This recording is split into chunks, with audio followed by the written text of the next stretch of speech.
आज हम बात करेंगे भगवान श्री गणेश जी का द मोस्ट पावरफुल तांत्रिक रूप के बारे में। जी हाँ, आप लोगों ने बिल्कुल सही सुना, द मोस्ट पावरफुल तांत्रिक रूप के बारे में, जिसे उच्छेष्ट गणपति भी कहा जाता है और कई लोग इन्हें अघोर गणपति के नाम से भी जाना करते हैं।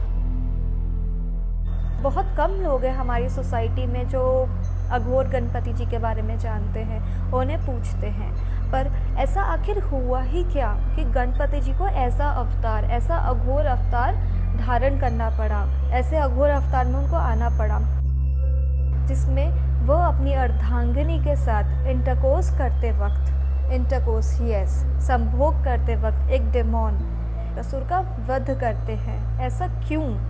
तो लेकिन उससे पहले क्या आपको पता है कि भगवान श्री गणेश जी का ये जो अघोर रूप है ये इतना ज़्यादा पावरफुल है कि अगर आपके घर में कोई ब्लैक मैजिक की, कोई जादू टोना जो होता है उसका कोई प्रॉब्लम हो, ऊपर की हवा बोला करते हैं ना, भूत घुस जाता है, किसी में कुछ इशू होता है, उसकी कोई प्रॉब्लम हो, कोर्ट कचहरी कोई केस चल रहा है ना, उसकी कोई प्रॉब्लम हो, ठीक है, इल्लीगल नहीं, लीगल कोई केस चल रहा हो, उसकी कोई प्रॉब्लम हो, या आपको प्रॉस्पेरिटी मतलब पैसों से रिलेटेड कोई प्रॉब्लम हो, तो मात्र भगवान का जो अघोर रूप है गणपति जी का, ये पूछने से आपको आपकी सारी प्रॉब्लम का समाधान मिलता है। पर वही बात आती है, आखिर ऐसा हुआ ही क्या कि गणपति जी को ऐसा रूप, ऐसा अवतार में आना पड़ा? देखिए, इन एशियन टाइम एक असुर हुआ करता था जिसका नाम था विद्यावान। अब विद्यावान जो था वो पहले से ही बहुत ही ज़्यादा शक्तिशाली हुआ करता था और बहुत ही ज़्यादा वो चतुर भी था और सेल्फिश भी था ही वो, वैसे है ना। वो बहुत ही ज़्यादा जप तप पूजा पाठ करता है और ब्रह्मा जी को प्रसन्न करता है। जब ब्रह्मा जी उसके सामने प्रकट होते हैं तो वरदान मांगते हैं हर कोई, क्योंकि वो प्रसन्न हुए थे। तो वो असुर को बोलते हैं, मांगो तुम्हें क्या चाहिए? तो वो बोलता है मुझे अमृत चाहिए। ब्रह्मा जी को बोलता है वो असुर कि मुझे अमृत चाहिए। भगवान ब्रह्मा परेशान होकर उसे बोलते हैं कि मैं कितनी बार तुम असुरों को ये बताऊं कि मैं तुम्हें अमृत नहीं दे सकता, तुम्हें कोई और वरदान चाहिए तो तुम मांग लो। तो वो असुर बोलता है ठीक है, आप मुझे अमृत नहीं दे सकते तो कोई बात नहीं, आप मुझे ये वरदान दीजिए कि तीनों लोक में मेरा ही राज चले, मैं सबसे ज़्यादा पावरफुल हूँ तीनों लोक में, और मेरा वध वही कर सकता है जो खुद एक भगवान हो, एक देवता हो, और देवता भी कोई साधारण नहीं, ऐसे देवता मेरा वध कर सकते हैं जो उस वक्त अपनी अर्धांगिनी के साथ इंटरकोर्स कर रहे हो, संभोग करते समय वो मेरा वध करें। श्री ब्रह्मा जी सुनते हैं और बोलते हैं ओके तथास्तु, और वहाँ से चले जाते हैं। अब उन्होंने तो वरदान दे दिया, उसके बाद क्या हुआ? उसके बाद असुर जाता है त्रिलोक के पास। त्रिलोक, heaven, earth and hell, yes, वहाँ त्रिलोक पे जाता है और इसी चीज़ का फ़ायदा उठाता है जो उसने वरदान मांगा, जिसमें उसको तथास्तु सुनने को मिला, इसका फ़ायदा उठाता है और वहाँ त्रिलोक पे जाके वो हाहाकार मचा देता है, इतना लोगों को परेशान करता है। पहले तो वो त्रिदेव होता है, उनके ऊपर अपना रूल जमा लेता है, उनको पराजित कर देता है।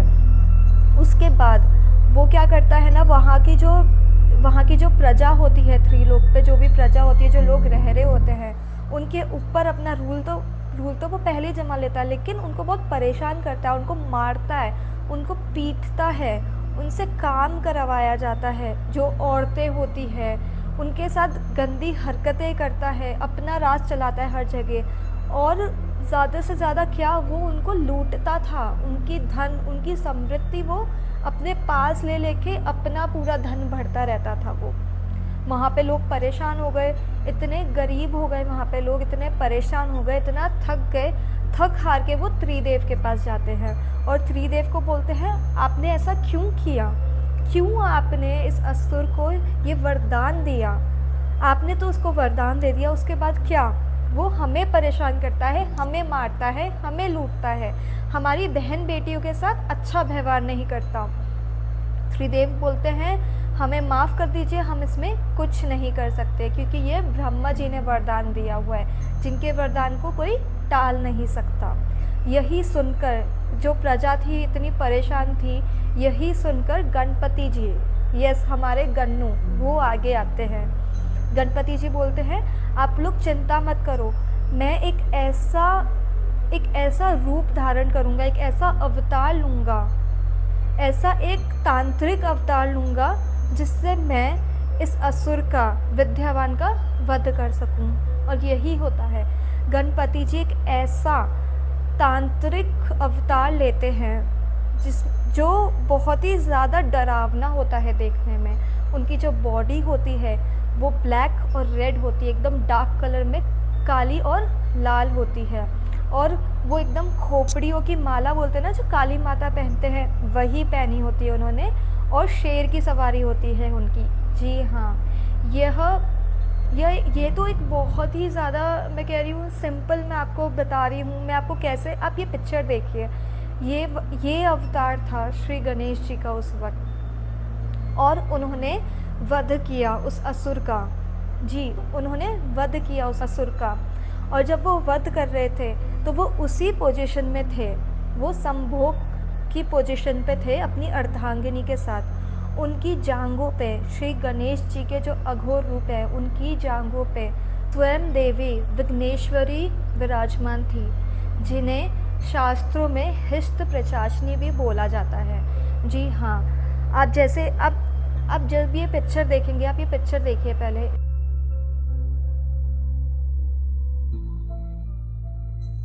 इसमें क्या होता है ना, जो देवी माँ होती है उन्होंने अपना हाथ गणेश जी की थाइस पे, उनकी जांघों पे रखा हुआ होता है। इस पोजीशन पे वो उस असुर का वध करते हैं, और वध करने के बाद पूरी प्रजा को वो असुर से मुक्ति मिलती है और सब खुश हो जाते हैं। उसी समय गणेश जी ये वरदान भी देते हैं कि मेरा ये जो अघोरी रूप, ये जो मेरा तांत्रिक रूप है, जो भी मेरे इस रूप को पूजेगा उसके पास हमेशा धन संपत्ति रहेगी, कोई भी उसके ऊपर कभी भी कोई नेगेटिव एनर्जी, कोई भी ब्लैक मैजिक कोई भी नहीं कर पाएगा, या कोई प्रॉब्लम चल रही होगी, कोई भी लीगल कोई केस चल रहा होगा, उस सब से उसको छुटकारा मिलेगा।